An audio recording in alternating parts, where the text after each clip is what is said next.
It's cheaper to keep her. We've been hearing this more and more, especially recently. It could be the economy, could be politics. It could just be the fact that so many people have so much from one spouse, and if they have an abundance, maybe the other spouse has very little, especially in the context of a divorce. And this brought me to an expression from my grandfather, of all people, that there's nothing new in the world. Everything is rinse and repeat. And that brought me thinking maybe somebody else coined that expression. It's cheaper to keep her. I can't tell you about our clients specifically. I don't tell clients names, dates, people, counties, nothing. It's strictly confidential. But I can say that I have heard this expression, it's cheaper to keep her, in the context of divorce for men and women, same-sex marriages, heterosexual marriages. I've heard this expression a lot lately. And that brought me to thinking about that expression. So I Googled it, as pretty much all of us do.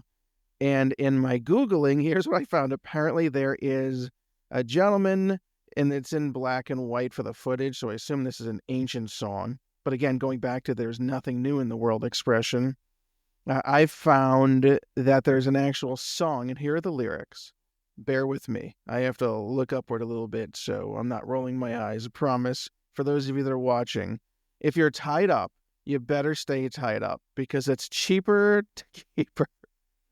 It's cheaper to keep her, it's cheaper to keep her. There are some chorus lines here that are repetitive, as with any song.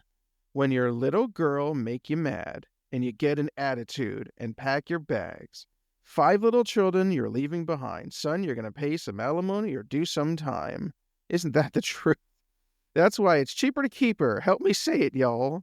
See, when you get through staring that judge in the face, and of course that's exactly what you do in court, you have to go before a judge, whether Zoom, Teams, or in the courtroom, and you're getting questioned, and you have to answer for yourself. Florida's no-fault divorce state. If you haven't already heard that or understood that, listen to our other videos or podcast episodes. Getting your mind around that is of the utmost importance. You don't want to cuss the whole human race. That's why it's cheaper to keep her. You didn't pay but $2 to bring your little girl home. Now you're about to pay $2,000 to leave her alone. That's a Charlie Sheen expression. When he said to Jay Leno, famously after getting caught, along with Hugh Grant and some other celebrities, with the whole Heidi Fleiss prostitution ring and other things, and he said, Jay, I'm not paying her for sexual services. I'm paying her to leave. In other words, it's a service in which you're paying somebody to go away. And sometimes people conflate divorce with that very same thing. High-powered folks who have hundreds of thousands or millions of dollars or billions of dollars in the bank, getting a divorce may be simply a write-off, an expense to do something necessary. You may not like hearing that. It may not be moral. It may not jive with your expectations. It may even seem gross to you, but that is how some people view these things. You see another woman out there and you want to make a change. She ain't going to want you because you don't have a damn thing. That's why it's cheaper to keep her. Let's see. I know you think the grass is greener, way over on the other side. When that judge give you that dirty look, you may as well put your money in mama's pocketbook. That's why it's cheaper to keep her. Cost too much to leave her alone, because you're going to pay some money. Alimony if you leave your home, I tell you, it's cheaper to keep her, and all the fellas, what I'm talking about. And I'll bring you the message tonight. It's cheaper to keep her. She's going to cause you too much if you let her go, man. It's cheaper to keep her. And now here's what some of you actually do need to hear, because you might not be unhappily married, but little things might drive you absolutely crazy. That's marriage. You live together. You see each other every day, in some cases all day if you're retired, and then you're thinking about a great divorce. In other cases, you come home from work, there he is. You wake up in the morning, there she is, over and over and over again, and those little things pile up. And this song states it well. You might as well put up with little arguments and fussing and fighting. I'm going to tell you something tonight. I'll tell you, cheaper to keep her. Ain't it, man? Ain't it cheaper? And keep her, yeah.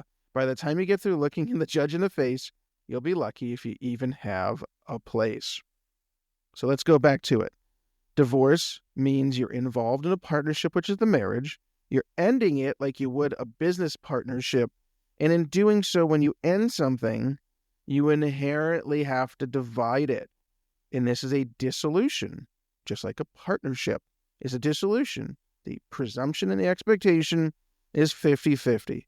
So if you both were not earning the same amount or saving the same amount, or maybe you were not as prudent, or maybe one is more of a homemaker and a child rearer, husband or wife, and the other is more of the traditional, what you'd call the breadwinner, the hunter and gatherer, the person that provides all of the financial status and financial security for the family, that person stands to lose more.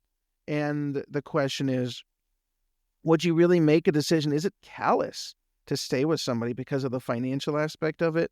That's for you to decide. That's for your morality. That's for your life. That's your decision. Thanks for listening, everyone.